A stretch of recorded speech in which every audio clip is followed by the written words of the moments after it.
Welcome into the Bassmaster Studios, and today we've got another Skype with one of our Bassmaster Elite Series pros. And this guy, he's from a long distance away from Little Rock, Arkansas, and that is Randy Pierson. He's one of our West Coast pros. Randy, welcome into the Bassmaster Studios. I know you haven't traveled through Little Rock much. You just normally do it over Little Rock in a plane, but hope you're doing well over in California.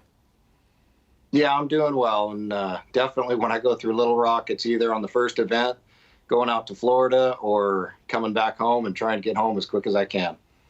Well, Randy, it's obviously, this is your second year on the Bassmaster Elite Series, so it's got to be a little bit of a change, a lot of different moving factors with not only going from maybe local tournaments to regional to national events through the Bass Nation, but then jumping into the Bassmaster Elite Series, that's probably a whole nother animal. So with your performance last year, what were your expectations going into it through the Nation program?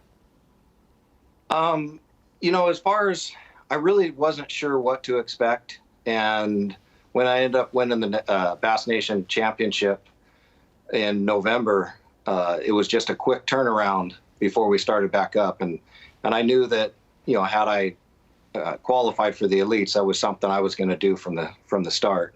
So it wasn't, you know, too big of a decision. But when the season started, I really didn't know what to expect as far as how the fisheries would handle and everything going into them. And it's completely different than out west, and just a lot of learning experiences along the way, just from fishing the shallow water and the weather, the travel, just everything combined was a whole new learning experience for me. That's one thing that people probably don't expect. You know, they're like, oh, he's a fisherman, he's probably dealt with all kinds of weather. But in California, we were talking on the phone the other day, the weather that's happening in California isn't necessarily resembling what the rest of the country happens on a daily basis. You guys might not get a lot of rain, not a lot of thunderstorms, things like that. And so those adjustments and other types of fish as well, those southern Florida strain largemouth, probably a different wrench thrown into the equation than you were expecting. But you had a solid year overall.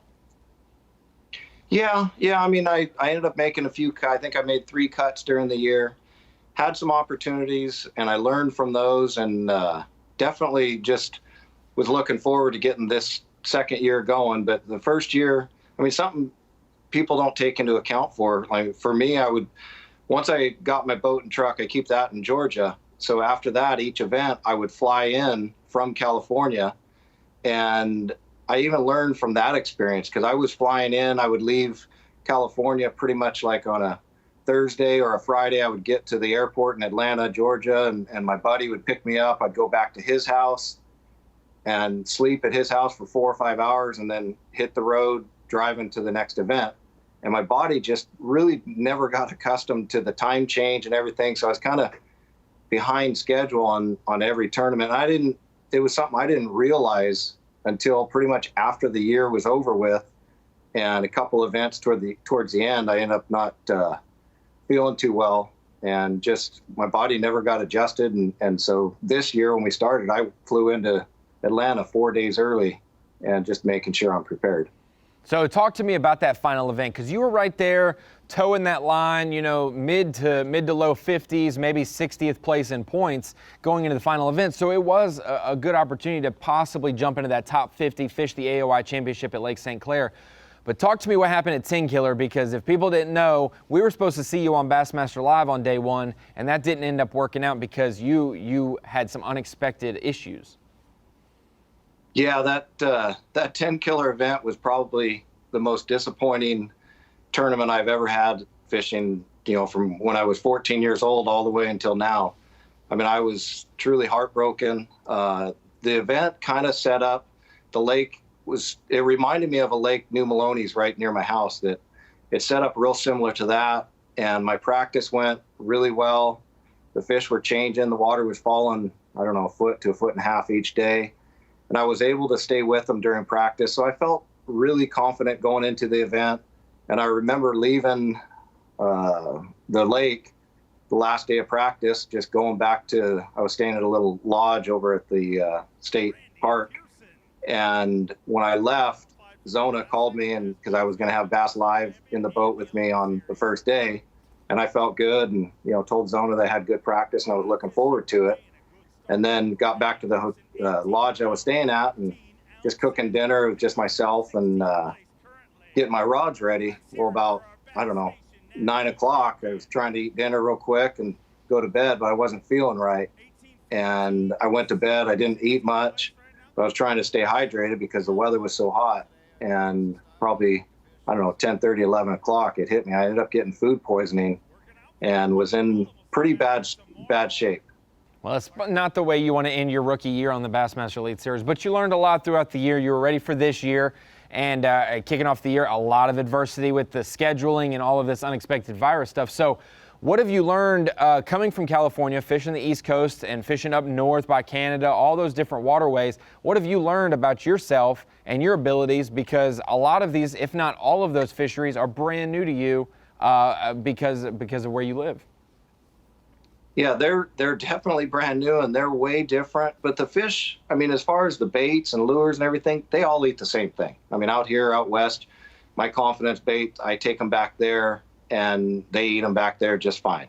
But it's just a different style. And when I tell people I like fishing deep, well, deep to me is 50 to 70 feet deep.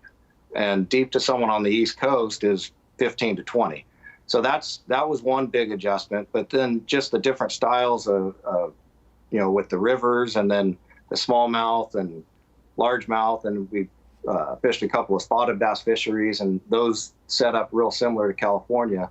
But the one thing I felt that I actually did pick up on were last year I was a little bit cautious to just stick with what I had going in practice. And I was kind of timid to adjust just on the fly and try something new during the tournament because I didn't have that much experience. So going into this year, the first event, I had a good finish at St. John's. And on that event, I actually fished water where I caught my fish in the tournament time where I never even practiced on.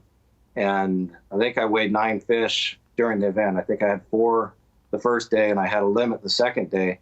Well, the 9 fish that I caught 7 of them on baits that I never even threw during practice. So that's where I felt one thing I definitely learned from last year, just to adjust and try to go with what the fish are telling me to do and what the conditions were. And I felt good about that. And I adjusted where last year, I don't think I would have. I would have kept on going with the same thing. So I felt I learned something from last year with that. That is impressive. Even you can never stop learning in bass fishing. Rick Clunn still learns every day out there with something because every day is different.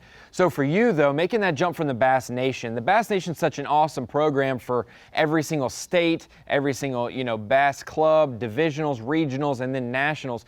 To make it that far, you've got to be a great angler, well-versed and very versatile. For you to win the national championship for the Bass Nation, what was that like for you, knowing that moment a lot of dreams just came true, qualifying for the Classic, qualifying for the Elites, winning a major event in general? It had to be something fulfilling for you. Yeah, going into that event, I mean, it's a qualification process. So in your state, we had, I think it was 4 or 5 regions. Actually, no, that year we had just kind of the one region. They had broken it up north and south prior to that, but the one year that I qualified, there was just 5 tournaments, and it was spread out from Southern California to Northern California. And once you qualified, they had a 10-man team, and once 10 boaters and 10 non-boaters.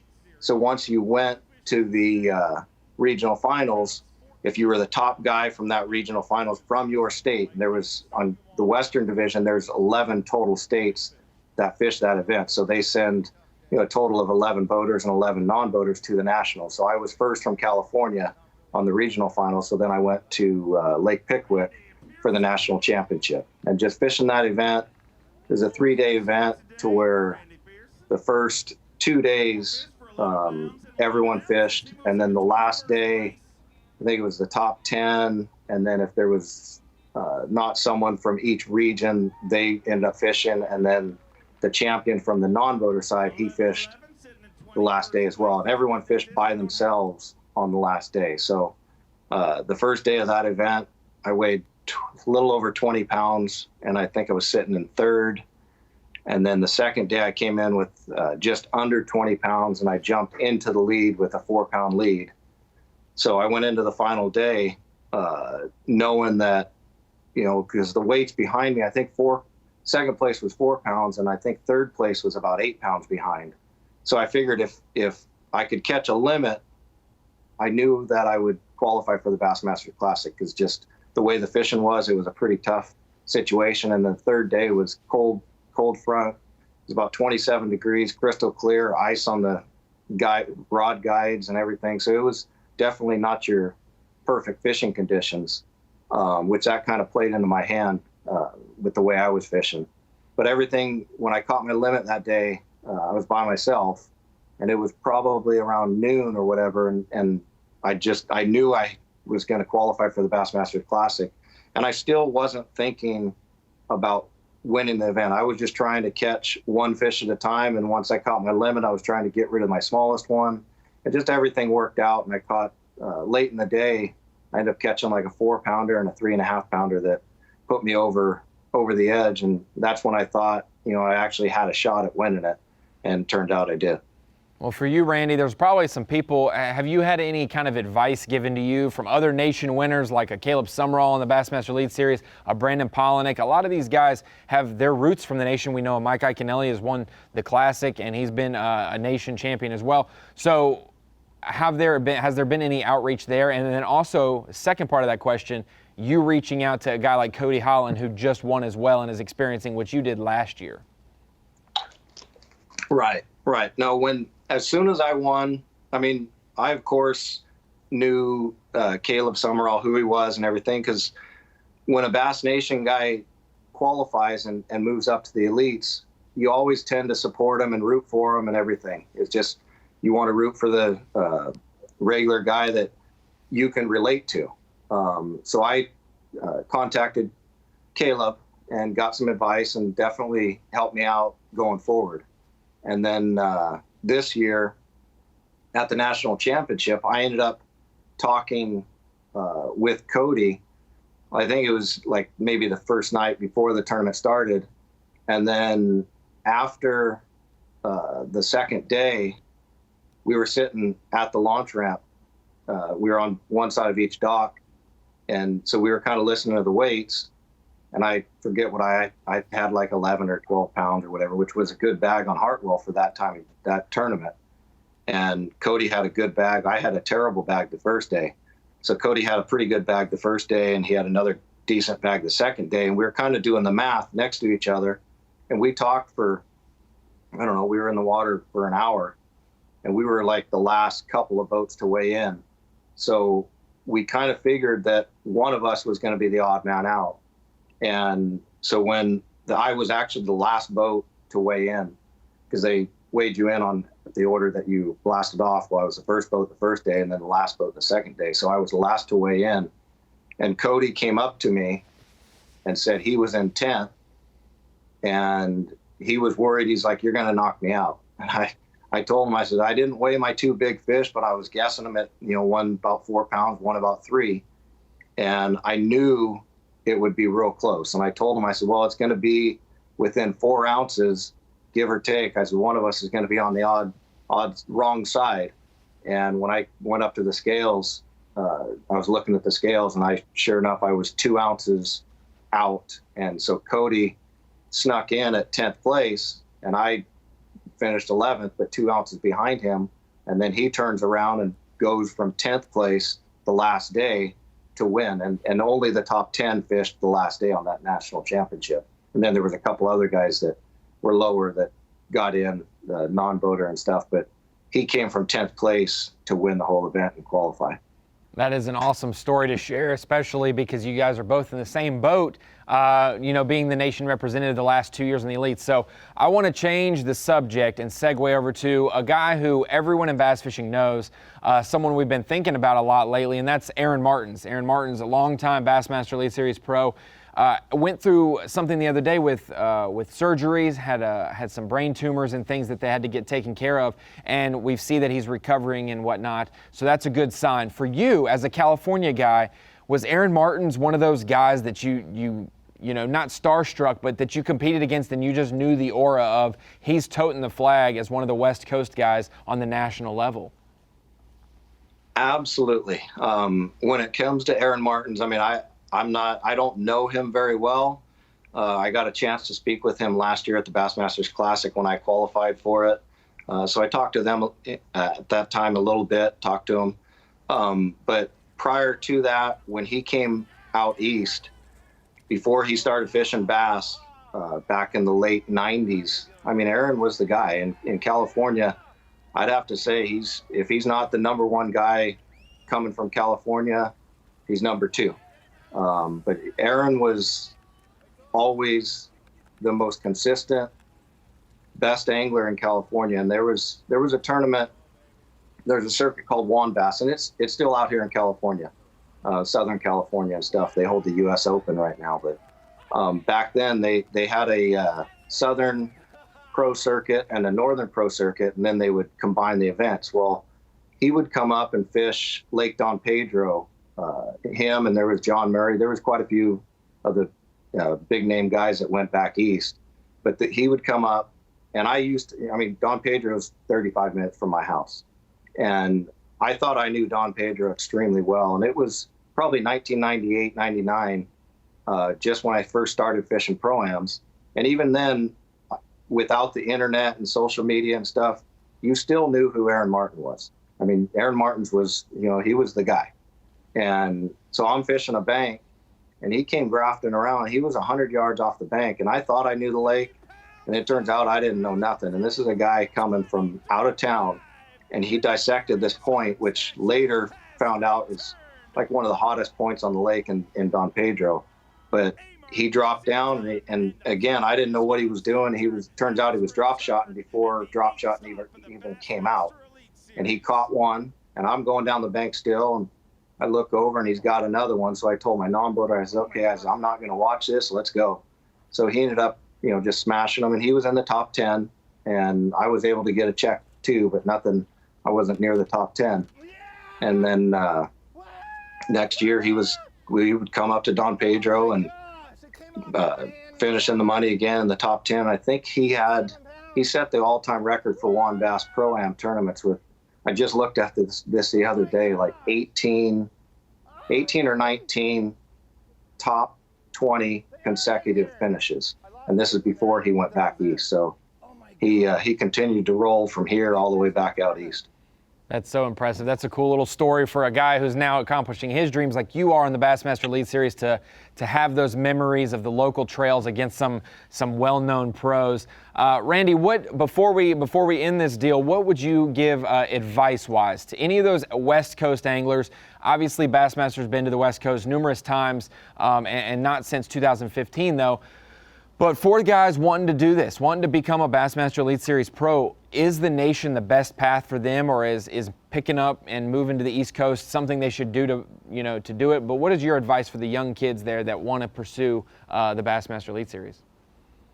I mean, there's actually a few of the young kids that I've talked to, and after winning, and that's definitely the advice I gave them was you need to go out, get into the Nation. Because unless you've got unlimited funds, it's not cheap to go back east and fish the opens and try to get in that way.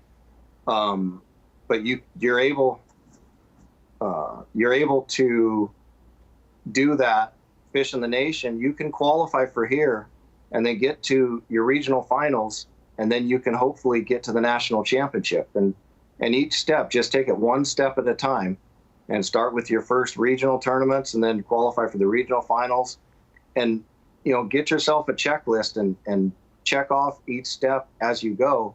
And then once you get to the national championship, then your dreams can become a reality. And that's what I did. I just focused. I never looked too far, and I focused on each step and accomplished that. And I ended up making it to the national championship and won that. And now, I'm fishing the elite. So as a young angler, that is definitely the best way to do it. And there's a lot of good fishermen in California that are trying to get there. And, no doubt in my mind, some of them, if they do things smart, and, you have to have a break somewhere along the way too. I mean, it ain't just, okay, yeah, I'm going to go. I mean, you have to get some kind of break along the way, and you can get there and make it. Well, Randy Pierson, one of those guys that's from the Bassmaster grassroots trails. We have the high school, the college series, the junior series, the opens. The Nation is one of those toughest in the country. Randy, thank you for joining us today, Skyping in and talking a little bit of Bassmaster Elite Series. We can't wait for the season to get started, and obviously you're just a plane flight away from getting back over to the East Coast. So we hope to see you soon, and hopefully on Bassmaster Live at a couple events this year. Yeah, no, I look forward to it, and my boat and truck are in Georgia ready to go. So as soon as we get the word, I'm going to be out there, and if it takes till June, July, August, we're good with that. I mean, just whatever's the best for everyone and the safest possible thing. We can wait till whenever it's safe, so it's all good. But just look forward to getting out there again and meeting up with you guys, and something definitely missed. It's like another family. That is indeed true. We want to be smart. We want to fish smart, live smart. And that's the whole Bassmaster campaign lately, preaching that cognizance of being safe. So thank you for your time, Randy. We hope to see you soon, and we can't wait for the Bassmaster Elite Series season to kick back off. Thank you. Sounds good. We'll see you soon.